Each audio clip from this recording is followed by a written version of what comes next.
A continuación, en Canal Historia, historias de los anales de la historia. Historias de triunfos y tragedias, aventuras y logros, mientras vamos en busca de la historia. Se trata de un volumen breve que lleva el misterioso título de Los Protocolos de los Sabios de Sion, y es probablemente uno de los libros más influyentes del siglo XX. Henry Ford creía que se trataba de una llamada de alerta para despertar a los Estados Unidos. Winston Churchill llegó a creer que era auténtico. Los nazis lo utilizaron como una justificación para el genocidio. Esta es la historia de una mentira interminable. Ha engañado a millones de personas de todo el mundo durante más de un siglo y sigue siendo una poderosa fuente de odio y maldad. Acompáñennos en nuestra búsqueda de la historia para sacar a la luz un engaño mortal.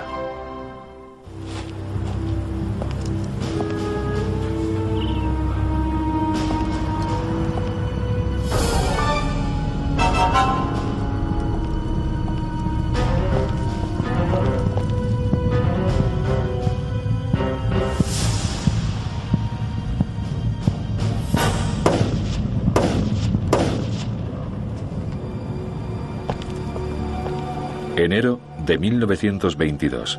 Walter Rathenau, ministro alemán de Asuntos Exteriores, judío, es asesinado en Berlín por Hermann Fischer y su cómplice.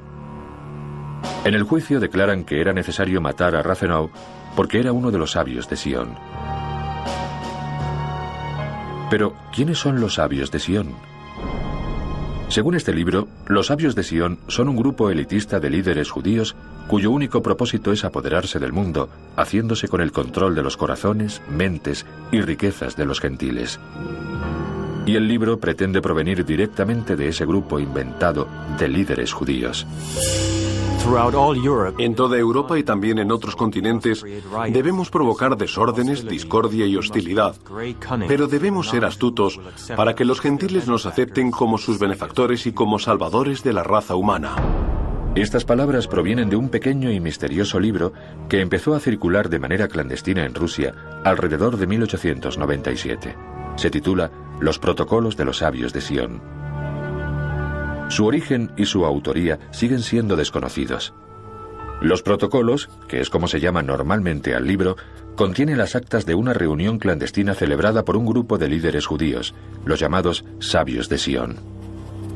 En estas actas se lee que el único objetivo de los sabios es infiltrarse en todos los resquicios de la sociedad con el fin último de conquistar el mundo. Los protocolos de los sabios de Sion pretenden ser un acta literal, palabra por palabra, de 24 discursos pronunciados por los llamados sabios o ancianos de Sion, en una reunión secreta celebrada en Suiza en 1897. Describen una conspiración aterradora para apoderarse del mundo y destruir las naciones cristianas y levantar de entre las ruinas un imperio judío dirigido por un déspota judío.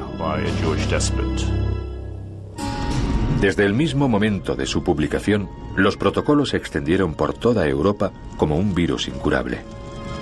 El ministro alemán de Asuntos Exteriores Walter Rathenau fue solo uno de los millones de víctimas que causaría el libro. Víctimas de un engaño mortal. Porque todo lo que rodea al libro de los protocolos de los sabios de Sion es un engaño. El libro es una falsificación. Los sabios de Sion no existen. La reunión nunca se celebró. Las actas son una invención. Y sin embargo, este libro se ha utilizado y se sigue utilizando para justificar el odio. Y es parte de una red de mentiras que ha ido creciendo a lo largo de los siglos y comienza para muchos con los libros del Nuevo Testamento. Uno es el Evangelio de Juan, que pone en boca de Jesús la siguiente frase. Jesús, hablando a los judíos, dice: a esos que dicen ser judíos, yo les digo que no lo son. Vosotros sois de vuestro padre el diablo y queréis cumplir sus deseos en la tierra. Muy sencillo. Vuestro padre es el diablo y cumplís sus deseos en la tierra, sin pensar en que si él dice que el padre de los judíos es el diablo, el padre de Cristo también sería el diablo. En la Edad Media, la demonización de los judíos había llegado a extremos exacerbados. Pero hasta 1797, este prejuicio esencialmente religioso no se transformó en prejuicio político.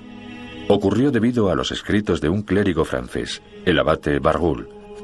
Durante el período de paranoia y caos social que siguió a la Revolución Francesa, Barruel culpó a los judíos de todos los males de Francia. Es el deseo de una secta terrible y formidable derrocar a todos los reyes, destruir los altares, la propiedad, eliminar toda ley y terminar por hacer desaparecer la sociedad. El tema de una conspiración judía secreta para conquistar el mundo pronto se convirtió en tema central de la literatura europea de finales del siglo XVIII. Las teorías de la conspiración eran populares y los judíos un blanco fácil. Si no hubiese existido una literatura antisemítica importante antes de los protocolos, no habrían tenido ninguna importancia.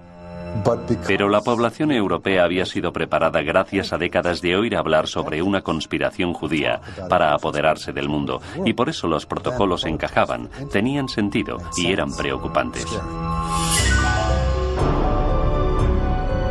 A mediados del siglo XIX, la idea de una conspiración judía internacional ya estaba arraigada.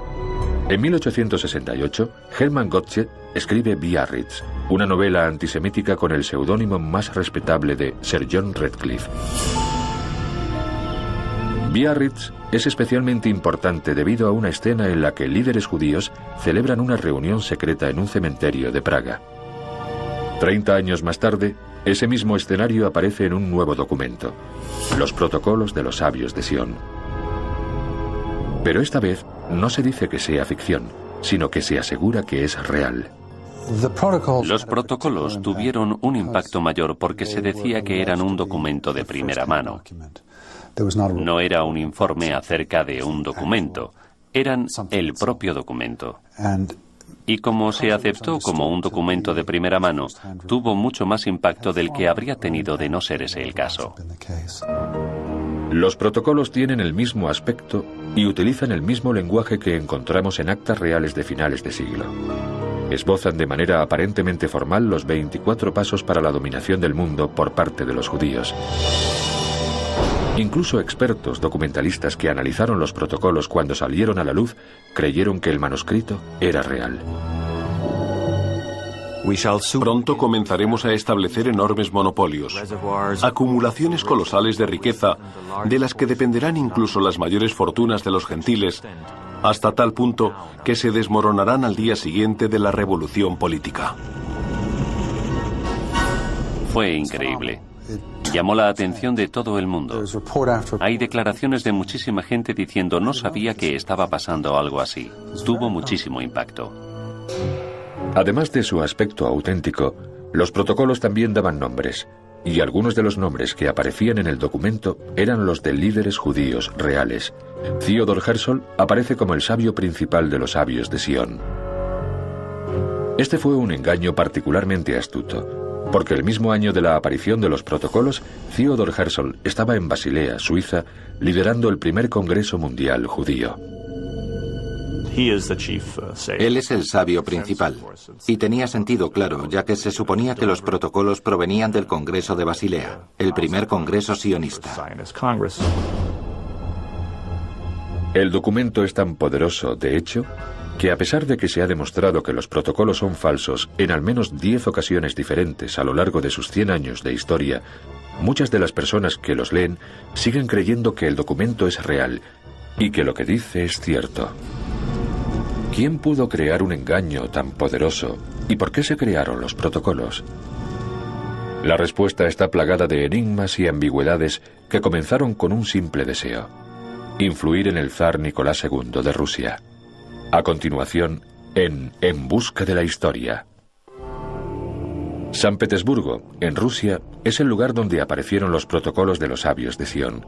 Y para entender cómo y por qué aparecieron los protocolos, es necesario examinar qué estaba ocurriendo en Rusia en la época en que se creó el documento falso, en 1897. Estamos en vísperas de la Revolución Rusa. Eran tiempos de crisis. Y en tiempos de crisis la gente necesita una explicación de lo que está pasando. Y ahí está la cuestión de la conspiración judía.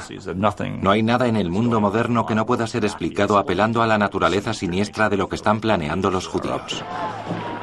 El zar Nicolás II estaba dividido entre dos facciones opuestas dentro de su gobierno. Los reformadores liberales querían entablar un diálogo político con los bolcheviques, los líderes de la incipiente revolución. La derecha conservadora se oponía firmemente y puso en marcha una campaña secreta para desacreditar a los liberales. Muchos de los ministros liberales del zar y sus homólogos bolcheviques eran judíos o tenían vínculos con intereses empresariales judíos, y por eso la creación de los protocolos proporcionaba un motivo práctico, aunque imaginario, para temer a la izquierda. No se hizo con intereses inocentes. Siempre tuvo un objetivo político. Creo que un objetivo político destructivo en casi todos los casos. Quizá al principio, muy al principio, no fue nada más que un intento de influir en las decisiones menores del zar Nicolás II, que tenía poca fuerza de voluntad. Hay quien tiene la teoría de que se hizo para intentar asustarlo un poco y hacerle ver que debía aplastar a sus enemigos, como habrían hecho los sabios de Sion si estuvieran en su lugar.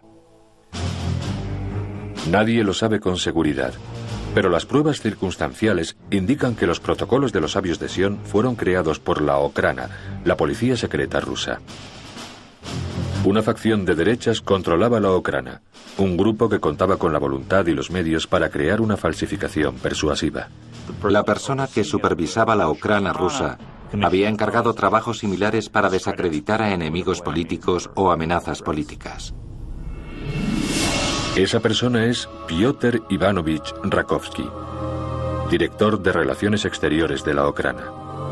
Se trata de un maestro de la falsificación que equipa a sus agentes con documentos falsos con los que puedan infiltrarse en organizaciones subversivas y destruirlas desde dentro. Y lo más convincente es que Rakovsky ya tenía antecedentes de culpar a los judíos por todos los males. En 1892, 5 años antes de la aparición de los protocolos, Rakovsky emplea el seudónimo de Jean Préval para publicar Anarquía y Nihilismo, un breve panfleto que esbozaba las mismas ideas que aparecieron en los protocolos 5 años más tarde. En 1897, al parecer, mejoró el original eliminando el nombre del autor y haciendo que su obra pareciera un documento auténtico. Después, fue enviándolo a algunas organizaciones conservadoras clave. Un documento secreto tiene mucho atractivo. Si estás en Washington y quieres que algo se sepa, es mucho mejor filtrar un documento secreto que decir tu opinión abiertamente. Los secretos nos interesan a todos y cuando se trata de un secreto tan tremendo, un secreto acerca de unos planes para dominar el mundo, entonces es irresistible. Los protocolos se extienden lentamente, pero sin parar, entre los círculos conservadores. Entonces, en 1903, se produce una explosión. La versión de los protocolos supuestamente escrita por Rakovsky se hace pública, publicada por un periódico de San Petersburgo. El editor es Pavlache Krusevan, un antisemita y fascista convencido, cuyos editoriales acababan de provocar grandes disturbios en la ciudad rusa de Kishinev. Mueren 45 judíos y más de 1.300 hogares y tiendas de judíos son destruidos. En cuanto Krusevan recibe el fraudulento protocolo de los sabios de Sion, lo publica como si fuera real.